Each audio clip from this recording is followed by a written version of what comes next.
పవన్ కళ్యాణ్ ప్రస్తుతం త్రివిక్రమ్ శ్రీనివాస్ తో సినిమా చేస్తూ చాలా బిజీగా ఉన్నారు. తాజాగా అందుతున్న సమాచారం మేరకు రెండవ షెడ్యూల్ షూటింగ్ ఇప్పుడు అన్నపూర్ణ స్టూడియోస్ లో జరగబోతున్నట్టు తెలుస్తోంది. ఈ కొత్త ప్రాజెక్టు పేరు గురించి చిత్ర యూనిట్ నుంచి అధికారిక ప్రకటన ఇంకా వెలువడకున్నా రెండు పేర్లు ప్రధానంగా వినిపిస్తున్నాయి. ఇంజనీర్ బాబు, గోకుల కృష్ణుడు అనే టైటిల్స్ తెరపైకి వచ్చాయి.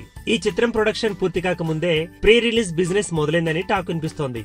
అందుతున్న సమాచారం మేరకు ఏపీ, తెలంగాణ రాష్ట్రాల్లో ఈ మూవీకి భారీ ఎత్తున బిజినెస్ రాబోతున్నట్టు సినీ వర్గాలు పేర్కొంటున్నాయి. త్రివిక్రమ్ శ్రీనివాస్, పవన్ కళ్యాణ్లకు ఇది మూడో ప్రాజెక్ట్ కావడంతో వీరి కాంబోలో ఈ సినిమా అదిరిపోతుందని డిస్ట్రిబ్యూటర్స్ అంటున్నారు. ఈ కారణంగానే రెండు రాష్ట్రాల్లో 100 కోట్ల ప్రీ రిలీజ్ బిజినెస్ జరగబోతోంది.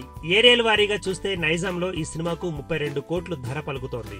ఇక ఏపీలో 50 కోట్లను బయ్యర్స్ ఇవ్వడానికి సిద్ధంగా ఉన్నట్టు తెలుస్తోంది. వరల్డ్ వైడ్ గా చూసుకుంటే 150 కోట్లకు పైగానే ప్రీ రిలీజ్ బిజినెస్ పలుకుతోందని సమాచారం. తెలుగు రాష్ట్రాల్లో బాహుబలి 2 200 కోట్లు సాధించిన సంగతి తెలిసిందే. పవన్ సినిమా ప్రీ రిలీజ్ కు ముందే 150 కోట్లకు పైగా వసూలుకు రంగం సిద్ధమైంది. దీన్ని బట్టి చూస్తే బాహుబలి 2 తెలుగు రాష్ట్రాల్లో చేసిన బిజినెస్ దాటడం ఖాయమనిపిస్తోంది. Harika and Haasini creations banner పై నిర్మిస్తున్న ఈ చిత్రంలో కీర్తి సురేష్ నటిస్తోంది. అనిరుద్ మ్యూజిక్ ను అందిస్తున్నారు. మరికొద్ది రోజులు ఆగితే ఈ సినిమా సెట్ చేయబోయే రికార్డులు స్పష్టంగా కనిపిస్తాయి. ఈ వీడియో గనుక మీకు నచ్చినట్టయితే లైక్ చేయండి, షేర్ చేయండి, సబ్స్క్రైబ్ చేసుకోండి.